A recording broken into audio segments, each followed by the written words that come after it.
नमस्कार बच्चों। आज ये BA द्वितीय वर्ष के बच्चों के लिए कविता है जयद्रथ वध। हालांकि ये कविता नहीं है, ये एक खंड काव्य है। और जैसा कि आपको पता है जयद्रथ वध किस प्रकार से हुआ था, यानी कि जब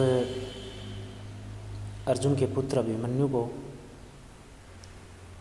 चक्रव्यूह में फंसा करके 7 योद्धाओं ने धर्म के विरुद्ध उसकी हत्या कर दी थी। तो उसकी हत्या पर अर्जुन ने यह प्रतिज्ञा की थी कि मैं सूर्यास्त होने से पहले जयद्रथ का वध कर दूंगा, अन्यथा मैं अग्नि समाधि ले लूँगा। तो इसी पर ये खंड काव्य है जयद्रथ वध, और इसकी कुछ पंक्तियाँ आपके सिलेबस में हैं। तो सबसे पहले मैं शुरुआत करता हूँ। उन्मत्त तो एक तरह से पागलपन होता है, मस्ती लगा सकते हो। मत, उन्मत्त, पागलपन, मस्ती। विजयोल्लास, विजय से उत्पन्न उल्लास या प्रसन्नता से सब लोग मंत गयंत से, मत यानी कि पागल, गयंत हाथी से, यानी कि जो प्रतिज्ञा ली थी उसको अर्जुन ने पूरा कर दिया था। और उसी प्रतिज्ञा से पूर्ण होने से जो उत्पन्न उल्लास था, जो खुशी थी,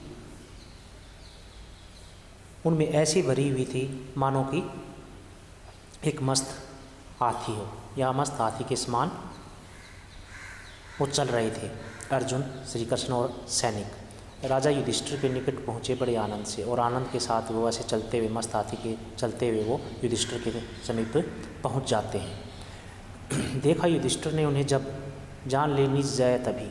अब युधिष्ठिर ने उनकी तरफ देखा तो उसे अंदाज़ा हो गया निज जय यानी कि अपनी विजय का, यानी कि उसे पता चल गया, उसे भान हो गया कि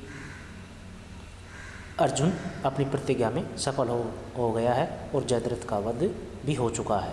सुख चैन से ही, सुख चैन यानी कि खुशी से ही, चित्त यानी कि हमारे मन की अवस्था की, बुद्ध यानी कि मन की अवस्था है जो हमारे चित्त से ही हमारी मन की अवस्था का पता चल जाता है, हमारी खुशी से ही पता चल जाता है। ठीक उसी प्रकार युधिष्ठिर को भी अर्जुन और सैनिकों की खुशी से ये पता चल गया था। जब अर्जुनाधिक ने उन्हें बढ़कर प्रणाम किया वहाँ, और वो सारे सैनिक अर्जुन, श्री कृष्ण युधिष्ठिर के सामने आकर के प्रणाम करते हैं।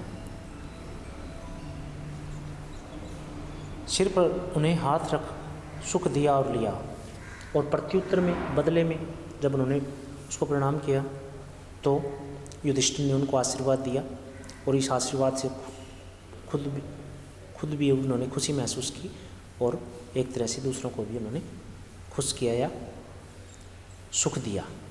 सब लोग उनको घेर कर थे उस समय उत्सुक खड़े, और इसी समय सभी लोग वहाँ पर जो सैनिक थे उसको उत्सुकता से यानी कि प्रसन्नता से उसको घेर कर खड़े हुए थे। तो ये तो इसकी पहली पंक्ति, यानी कि जयद्रथ का वध हो चुका। और इस वध के बाद जब पांडव सेना अपने शिविर में आती है, युधिष्ठिर से मिलती है, तो ये उस वक्त की खुशी का, उस वक्त की प्रशंसा का वर्णन है। प्रसाद गुण है, रूपक अलंकार और उपमा अलंकार है।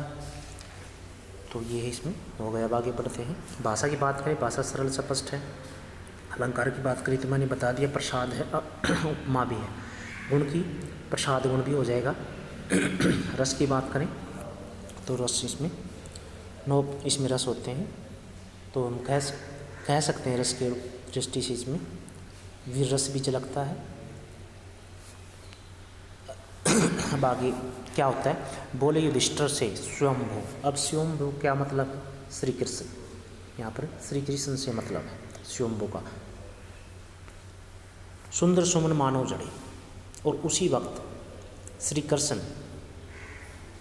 युधिष्ठिर से कहते हैं या अपने बोल बोलते हैं, तो ऐसा लगता है मानो फूलों की बरसात हो रही हो। हे तात यानी कि हे भैया, जीत हुई तुम्हारी, यानी कि तुम्हारी जीत हो गई, यानी कि अर्जुन की जो प्रतिज्ञा थी वो पूर्ण हुई पुण्य पूर्ण प्रताप से, यानी कि आपके पुण्य पूर्ण, यानी कि आपके कर्मों के कारण ही, आपके प्रताप के कारण ही ये जीत अर्जुन को मिली है। रण में जयद्रथ वध हुआ छोटे धनंजय से ताप से, और युद्ध भूमि में जयद्रथ का वध हो चुका है।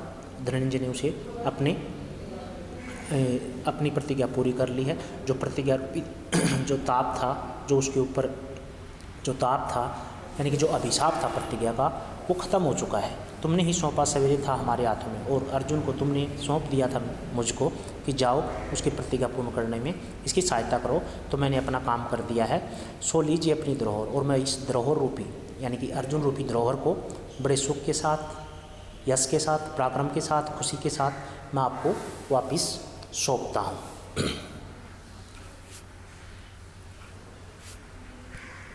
तो ये इसके 2 पैराग्राफ थे जो मैंने पढ़ा दिए। आगे अगला पढ़ाएंगे।